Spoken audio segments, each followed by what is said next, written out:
మనల్ని బాగా నమ్మిన వాళ్ళని మోసం చేయడం చాలా ఈజీ. మనకి ఏదన్నా పెద్ద అవసరం వచ్చినప్పుడు ముందుగా దోపిడీకి గురయ్యేది వాళ్ళే. ఇది ప్రూవెన్ ఫ్యాక్ట్. ఇప్పుడు టాలీవుడ్లో జరుగుతున్నటువంటి దోపిడీ ఆ తరహాలోకే తీసుకోవాల్సి ఉంటుంది. ఇప్పుడు సినిమాలు చాలా రిలీజ్ అవుతున్నాయి, పెద్ద పెద్ద స్టార్స్ సినిమాలు రిలీజ్ అయినప్పుడు అధిక రేట్లు పెట్టి కనీసం 10 రోజుల పాటు సాధారణమైనటువంటి రేట్లకి దాదాపు రెట్టింపు రేట్లతోటి టికెట్లని అమ్మడం అనేది, తర్వాత ఇంకో రకంగా చెప్పాలంటే ఈ 10 రోజుల్లోనే మొత్తం అంతా ఎన్కాష్ చేసేసుకోవాలి అనేటటువంటి భావన తెలుగు చలనచిత్ర పరిశ్రమలో వ్యక్తమవుతుంది. ఇది నిజానికి ఎవరు దీనికి అంటే ఈ దోపిడీకి గురవుతున్నది ఎవరు అంటే అభిమానులు. ఏ అభిమానులైతే హీరోలని స్టార్లుగా మార్చారు, ఎవరైతే వాళ్ళకి టాలీవుడ్లోనే అగ్రస్థానం కల్పించారో ఆ అభిమానులే ముందుగా దోపిడీకి గురవుతున్నారు. నిజానికి గడిచినటువంటి 10 ఏళ్ల కాలంలోని సినిమా పరిశ్రమలో వచ్చినటువంటి మార్పు, ప్రత్యేకించి కరోనా తర్వాత వచ్చినటువంటి ఓటీటీల విజృంభణతోటి సినిమాలు చూడడానికి మొదటి రోజుల్లో ఎవరు కుటుంబాలు కానీ ఇతరులు కానీ రావడం లేదు. కేవలము అభిమానులు, అది ఒక రకంగా చెప్పాలంటే వాళ్ళు ఎడిక్ట్ అయిపోయి ఉంటారు ఆ స్టార్స్కి. అందువల్ల వాళ్ళే వస్తున్నారు ముందుగా. అందువల్ల వాళ్ళ జేబుకి కన్నం పడే విధంగా ఈ టికెట్ రేట్లు నిర్ణయిస్తున్నారు.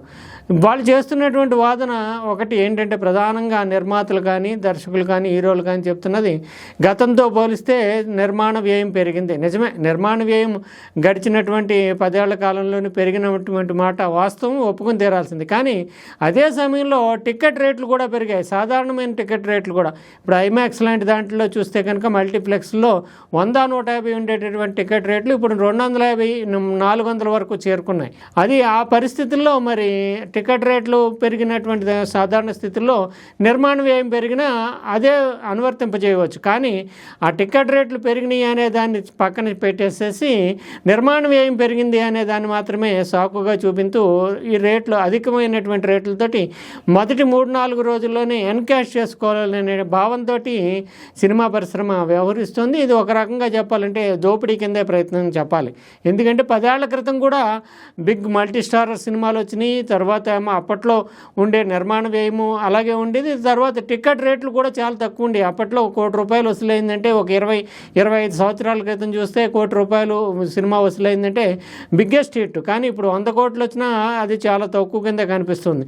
అప్పుడు ఉన్నటువంటి సినిమా టికెట్ రేట్లు చూస్తే కనుక ₹1, ₹2, ₹5, ₹10 అలాగా 25-30 ఏళ్ల క్రితం చూస్తే కనుక సింగిల్ థియేటర్స్లో ₹5, ₹10 టికెట్లు కూడా అమ్మినటువంటి రోజులు ఉన్నాయి. అటువంటి పరిస్థితుల్లో అప్పట్లో ఉండేటటువంటి నిర్మాణ వ్యయము టికెట్ రేట్లను చూసినా ఇప్పుడు పెరిగినటువంటి నిర్మాణ వ్యయం టికెట్ రేట్లతో పోల్చినా సాధారణమైనటువంటి టికెట్లకే వినోదాన్ని అందించవచ్చు.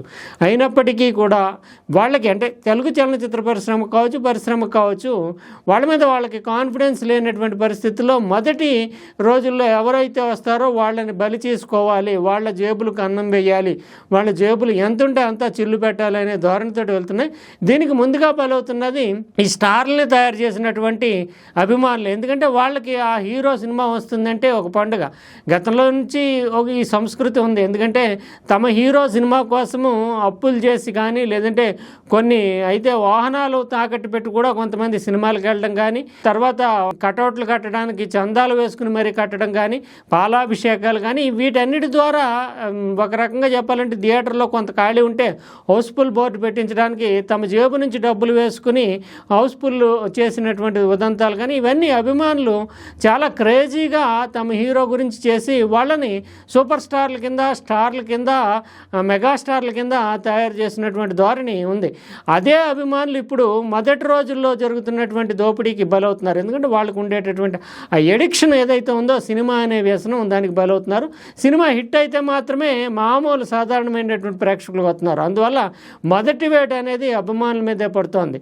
ఇదివరకు బెనిఫిట్ షో మాత్రమే వేసేవారు. బెనిఫిట్ షోకి అభిమానులు కొంత టికెట్ రేట్లు ఎక్కువ ఇచ్చేవారు. కానీ ఇప్పుడు జనరలైజ్ చేసేసి ప్రీమియర్ షోలని 10 రోజుల పాటు టికెట్ రేట్లు పెంపుదలని ఈ 10 సంవత్సరాల్లోనే మార్పు వచ్చింది. 10 సంవత్సరాల క్రితం ఇటువంటి ధోరణి ఎక్కడా లేదు. కానీ ప్రభుత్వాలని రకరకాల రూపాల్లో ఇన్ఫ్లుయెన్స్ చేయడం ద్వారా ఈ దోపిడీకి దారి తీస్తున్నారనే చెప్పాలి. అది నిజానికి కొన్ని సినిమాలు చూస్తే కనుక బడ్జెట్కి సంబంధం లేనటువంటి సినిమాలు కూడా అత్యధికమైనటువంటి రేట్లు పెడుతున్నారు. అనిల్ రావుపూడి సినిమా స్టైల్ తెలుసు, మేకింగ్ తెలుసు. ఇప్పుడు శంకర్ వరప్రసాద్ చిరంజీవి సినిమా వస్తుంది. ఆయన తీసేటటువంటి సినిమాలు భారీ బడ్జెట్ పెట్టాల్సినటువంటి సినిమాలు కానీ, లేదంటే చిత్రమైనటువంటి గ్రాఫిక్స్ వండర్స్ క్రియేట్ చేయాల్సినటువంటి సినిమాలు కానీ కాదు, కామెడీ బేస్డ్గా కుటుంబం చూసేటటువంటి సినిమాలు. వాటికి భారీ బడ్జెట్ అవసరం లేనటువంటి పరిస్థితే ఉంటుంది. ఇంకోవైపు చూస్తే కనుక మారుతి తీసేటటువంటి సినిమాలు కూడా ఒక చిన్న హ్యూమర్ ఎలిమెంట్ని తీసుకుంటూ విచిత్రమైనటువంటి ప్రయోగాలతో చేసేటటువంటి మారుతి. ఇప్పుడు చూస్తే రాజా సాబు, దానికి కూడా నిజానికి ప్రభాస్కి ఎంత రెమ్యునరేషన్ తీసుకున్నా సినిమా నిర్మాణానికి భారీ ఎత్తున బడ్జెట్లు పెట్టేటటువంటి దర్శకుడు కాదు. అయినప్పటికీ వెళ్ళి సినిమాలకు కూడా భారీగా మేము రేట్లు పెంచుకుంటామంటాం, కోర్టుకు వెళ్ళడం. కోర్టు కూడా దీనిని ఒక సాధారణమైనటువంటి దృష్టితో చూసి ఇది నిత్యావసర వస్తువు కాదు, ప్రజలు వెళితే వెళ్ళొచ్చు, లేకపోతే వారం రోజులు పోయిన తర్వాత చూడొచ్చు అంటూ ఒక సాధారణ తీరులోనే అభిప్రాయం వ్యక్తం చేయడం, తీర్పు ఇవ్వడం అనేటటువంటిది జరిగింది. కానీ మద్యం, ఇతరత్ర సిగరెట్ ఎలాంటి వ్యసనాలు ఎలా ఉంటాయో వాటిని వదులుకోలేనటువంటి ఆ ఎడిక్షన్ ఎలా ఉంటుందో సినిమా కూడా, ప్రత్యేకించి ఆంధ్రప్రదేశ్లో చూస్తే, తెలంగాణతో పోలిస్తే ఆంధ్రప్రదేశ్లో చూస్తే కనుక ఒక వ్యసనంగా ఉంటుంది. అభిమానులు లక్షల మంది తమ హీరో సినిమా వస్తుంటే పండుగ చేసుకుంటారు. అటువంటి వాళ్ళంతా కూడా ఏదో రకంగా తల్లిదండ్రులను బలవంత పెట్టా, లేదంటే అప్పులు చేసా, ఏదో రకంగా ఈ సినిమాలకి వస్తూ ఉంటారు. అందువల్ల వాళ్ళ జేబులన్నీ కూడా మొదటి 4-5 రోజుల్లోనే ఖాళీ అవుతున్నాయి. గతంలో కూడా అభిమానులు నిజానికి సినిమా బాగుంటే 2-3 సార్లు కూడా చూస్తారు. ఇప్పుడు ఒక్క షో, అంటే సినిమా బాగున్నా బాగోపోయినా సరే ఆ ఒక్క షోతోటే వాళ్ళంతా కూడా డబ్బులు జేబులు ఖాళీ చేసుకోవాల్సినటువంటి పరిస్థితి. సాధారణ ప్రేక్షకులు రావాలా వద్దా అనేది దాంతో సంబంధం లేకుండా మొదటి రోజుల్లోనే అభిమానుల నుంచే మొత్తం సొమ్ముని రాబట్టుకోవాలనేటటువంటి ప్రయత్నం టాలీవుడ్లో కనిపిస్తుంది. నిర్మాణ వ్యయంతో కానీ ఆ సినిమా స్థాయితో కానీ సంబంధం లేకుండా ఎవరైతే, ఏ అభిమానులు అయితే లక్షల మంది తల మీద పెట్టుకుని అగ్ర హీరోలుగా, స్టార్లుగా తయారు చేశారో వాళ్ళ మీదే మొదటి వేటు, అదే దోపిడీ జరుగుతుందనే దానికి ఖచ్చితంగా చెప్పొచ్చు. ఇది నిజానికి ఇప్పుడు ఈ రాజాసాబు, శంకర్ వరప్రసాద్ చూస్తే ఆంధ్రప్రదేశ్ చాలా ఉదారంగా ఉంటుంది. ముందుగానే వాళ్ళకి సినిమా పరిశ్రమతో తెలుగుదేశం కూటమి ప్రభుత్వానికి ఉన్నటువంటి లింకులు, ఇతరత్ర అనుబంధాల కారణంగా అడగకపోయినా సరే ఏదో పర్మిషన్ కావాలంటే చాలు వెంటనే ఇచ్చేస్తారు. ఇప్పుడు ప్రీమియర్ షోలు 1000 రూపాయల టికెట్ అక్కడ. అంటే ఎంత దారుణమైనటువంటి దోపిడీ జరుగుతుందో, అభిమానులు ఎంతగా విలవిల్లాడుతున్నా సరే వాళ్ళు కుటుంబంలో ఒత్తిడి తెచ్చి మరీ సినిమాలు చూస్తూ ఉంటారు.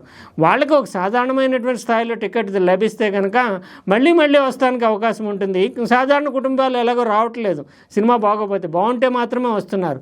బాగున్నా బాగోపోయినా సినిమా చూడాల్సిందే, చూసిన తర్వాత ఆ జేబులు ఖాళీ అవ్వాల్సిందే, తమకు రావాల్సినటువంటి 100 కోట్లు వ్యాపారం జరిగిపోవాల్సిందే అనే ధోరణితోటి సినిమా పరిశ్రమ వ్యవహరించడము, అది లాంగ్ రన్లో మాత్రం ఖచ్చితంగా టాలీవుడ్కి చాలా చేదు అనుభవాలని, ఫలితాలను మిగులుస్తుందనే చెప్పాలి.